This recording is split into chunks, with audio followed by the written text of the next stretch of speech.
haciéndolo público, ya lo hice en privado con el doctor Cristian, que nos priorizaran las obras.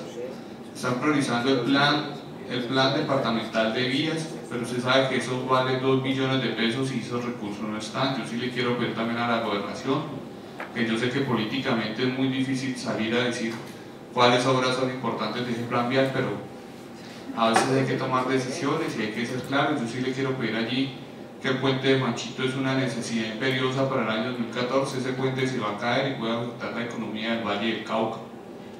Entonces necesitamos, gobernador, esa información lo más pronto, porque ya tenemos que dar las discusiones hoy a nivel nacional.